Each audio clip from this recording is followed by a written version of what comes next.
Habari, karibu katika Nifunze Tech.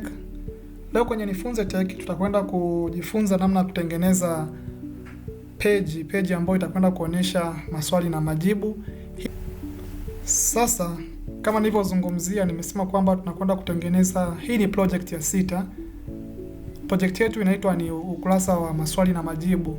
Of course naamini kila mtu alishaingia katika website akakuta kuna page ambayo inakuwa na maswali na majibu, yani yale maswali ambayo yanaulizwa mara kwa mara. Kwa hiyo wao wanaweka na majibu yake. Sasa leo utakwenda kukufundisha kwa namna gani unaweza kutengeneza hiyo page kwa kutumia tagi mbili za HTML. Tutaangalia tagi ambayo inaitwa ni detail, alafu kutakuwa na tagi ya pili ambayo ni tagi ya summary.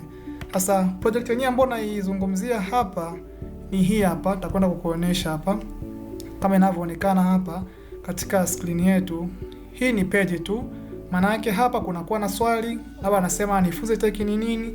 Maana yake mtu anabofya hapa. Akibonyeza hapa anaweza akapata majibu ya swali lake.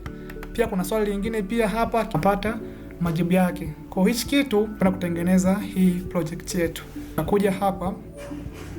Kama kawaida nitatumia Visual Studio yetu hii hapa. Nita double click mara mbili kuifungua. Tusubiri kidogo ifunguke. Ishafunguka hapa hii welcome page, mimi sihitaji. Naweza nikaamua tu nitoe kabisa, sihitaji, nita close hapo. Nikisha close hapo, kuja kwenye sehemu ya Explorer hapa, utaingia kwenye sehemu ya new file kama kawaida yetu, utabonyeza hapo. Baada ya hapa utaipa jina project yetu, labda tuite, labda tuseme tuite labda ni maswali. Maana yake ni ukurasa wa nini? Ukurasa wa maswali na majibu. Kwa tuite maswali.html mfano. Bonyeza enter. Bonyeza enter kama kawaida tunafanya kwanza setup. Fanya setup ya ukurasa wetu au wa page yetu au file letu la HTML. Tutaanza, nitasema doc type ambao ni of course ni declaration ambayo inajulikanika hiyo. Nitabonyeza enter. Nitafungua tagi yangu ya HTML. Nitaifunga. Nikishaifunga tagi yangu, nitakuja hapa nitafungua tagi nyingine ambayo ni tagi ya head kama kawaida, itafungwa. Ndani ya head nitafungua tagi nyingine, nitaita title kama kawaida, itafungwa hiyo title. Ndani ya title hapa ndani unaweza nikasema labda mfano tuite labda maswali. Tuite maswali tu basi, tuite maswali. Kwenye head pia hapa tutengeneze boards kwa ajili ya kuweka content zetu ambapo itakuwa ni maswali na majibu kwa kutumia zile tagi mbili ambapo ni tagi ya detail na tagi ya summary.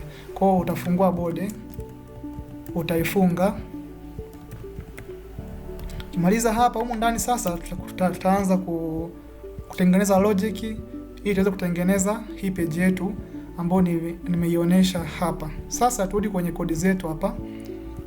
Tukirudi kwenye kodi zetu hapa, kwanza kabisa tutaanza kuweka labda heading, tuseme heading namba 1. Utaifunga na kuifungua heading 1. Hapa katikati utaweka title, but tuseme ni maswali yanaulizwa swali. Tuseme labda maswali yanayoulizwa sana. Umeona? Yanaulizwa sana mfano. Hapa chini utaweka simple statement, tutatumia paragraph kuweka kidogo maelezo kidogo hapo, sentence kidogo. Tuseme bofya swali ili kuona jibu lake. Hapo nitaweka break. Nitaweka of course break mbili kidogo nafasi iweze kuonekana vizuri. Control C, utaingia kwenye sehemu ya kulani hapa kama kawaida kwenye live save hapo utabonyeza. Utasubiri kidogo hapa iweze kufunguka. Kifunguka utaweza kuona imefunguka hii hapa. Kwa nafikiri tuko sawa. Turudi kwenye kodi zetu tena tuweze kuendelea kuchapa kodi. Sasa tutakuja hapa tutatengeneza detail. Sasa naomba nizungumzie zile tagi mbili ambazo nizungumzia. Kuna tagi ya detail na tagi ya summary. Sasa detail ni kama bahasha, yani kwa lugha nyepesi ni kama vile bahasha tu, lakini summary ni kama vile kichwa cha habari. Umeona? Yani ni kichwa cha habari ambacho ni kichwa cha habari kinachoandikwa nje ya hiyo bahasha. Kwa maana yake jibu lake linakuwa ndani ya hiyo bahasha. Kwa jibu lake litaonekana tu pale ambapo mtumiaji atakapokuwa amebofya kwenye hiyo sehemu. Vinginevyo hilo jibu halitaonekana. Kwa lazima mtu abofye ndipo aweze kuona jibu. Vinginevyo halitoonekana. Hiyo ndio tofauti kati ya detail na summary. Tutakwenda kuandika tag yetu ambayo inaitwa ni detail. Details utafunga na kufungua kama kawaida. Details hiyo utafunga na kufungua kama kawaida. Baada ya hapo ndani ndo tutakwenda kuweka summary. Tutakwenda kuweka summary. Yep. Kwa nitaweka summary yangu hiyo. But tuseme ni summary. Okay. Tuweke summary yetu. Labda tuseme ni swala la kwanza, mfano tuseme labda nifunze tech ni nini? Nifunze tech ni nini? Labda nifunze tech ni nini? Hili ni swali ambalo labda watu wanauliza sana kwamba nifunze tech ni nini. Sasa kishaweka hapo nitafunga summary yangu. Sasa ndani humu ndo nitakwenda kuweka jibu la hili swali. Kwa maana yake mtu akiangalia ataona haya maandishi ambayo yanasema nifunze tech ni nini. Baada ya hapo akibofya, maana yake huyu mtu anatakiwa aweze kuona majibu. Kwa majibu tunaweka hapa chini. Tuseme labda nifunze tech. Labda ni platform. Ni platform labda ya Kitanzania. Platform ya Kitanzania inayolenga labda kufundisha teknolojia, kufundisha pia mambo ya coding au mambo ya programming na matumizi labda mfano matumizi ya kompyuta, matumizi ya kompyuta kwa lugha rahisi. Tayari tumemaliza. Kwa hapa nitabonyeza Control+C kusave, rudi kwenye browser hapa uweze kuona matokeo yako. Njoo hapa kwenye sehemu ya kurefresh. Kirefresh hapa kwa sasa hivi utaona hichi kitu inasema nifunze tech ni nini. Maana yake mtu akibofya hapa ndipo ataona majibu. Asipobofya maana yake majibu hayatokuwa yanaonekana. Tutapa kodi zetu kutengeneza maswali mengine.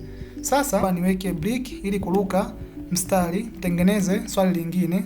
Labda tuseme detail. Utafunga na kufungua kama kawaida. Funga na kufungua huko ndani. Sasa tutatengeneza summary. Utaifunga summary yako. Hapo utaweka swali. Basi tuseme je, mnafundisha lugha gani za program ambazo ni zile programming language. Hapa chini nitakwenda kuweka jibu. Nitasema hivi labda mfano, labda tuweke unaweza ukaamua uweke paragrafu. Mfano kama hii hapa ili kidogo iwe vizuri, unaweza ukaamua uweke katika paragrafu ili kidogo iweze kuwa na muonekano mzuri. Taweka paragraph ili kidogo mpangilio wake iweze kuwa vizuri. Kwa hapa pia tutengeneza paragraph ambayo itakuwa ndo jibu. Taweka paragraph humu ndani. Sasa ndo tutakwenda kutia majibu. Tutasema labda kwa sasa labda tunajikita zaidi kwenye. Sasa hapa nataka niweze kuorodhesha labda programming language ambazo zinafundishwa katika nifunze tech. Sasa kwa kuwa ni list, itakwenda kutumia ile tag yetu ya list ambayo labda ni unordered list ili kuweka hizo listi zetu. Cha kufanya hapa, nitashuka hapa chini, nitafungua tag yangu ambayo inasema ni ordered list. Simuona sasa matumizi ya vile vitu. Utafunga na kufungua. Humo ndani sasa utabonyeza enter. Ukishabonyeza enter hapa utakwenda kuweka listi. hapa utakwenda kuingiza zile listi. Tutasema labda listi ya kwanza, mfano listi ya kwanza unaweza kusema labda tunafundisha PHP, mfano labda tunafundisha labda PHP ni kwa ajili labda ya server side, labda ni kwa ajili ya server side, mfano nafundisha hiyo PHP. Utafunga hiyo listi, utashuka chini tena, tutengeneza tena another listi. Utasema labda tuseme labda tunafundisha labda pia labda HTML, labda CSS, labda tunafundisha labda na JavaScript, mfano labda na JavaScript, labda hii ni kwa ajili ya web design, mfano labda ni kwa ajili ya web design. Utafunga listi yetu. Kisha funga listi yetu, utengeneza tena another listi, utafungua na kufunga listi yako. Ndani utaweka maneno, mfano tuseme labda tunafundisha labda na SQL, labda na database, labda hii ni MySQL, mfano MySQL. Kutakuwa labda na another listi, tuseme listi nyingine. Utafunga na kufungua listi yako. Katikati utaweka maneno, labda mfano tuseme labda tunafundisha labda na Java, mfano tunafundisha labda na Java, labda na Flutter. Flutter hii of course ni framework. Ni framework ya Dart kwa ajili ya mambo ya mobile application development. Sasa hii labda ni kwa ajili labda ya mobile development, mfano labda ni mobile development, utengenezaji wa program za simu, mfano development. Ukimaliza hapa utabonyeza Control+C kusave. Baada ya hapo utarudi hapa kwenye browser yako kuweza kuona matokeo ya kile ambacho umekifanya. Simuona hapa, je, mnafundisha lugha gani za program? Mtu akiona akibofya hapa utaona nini? Utaona majibu, ndo kama yanavyoonekana hapa.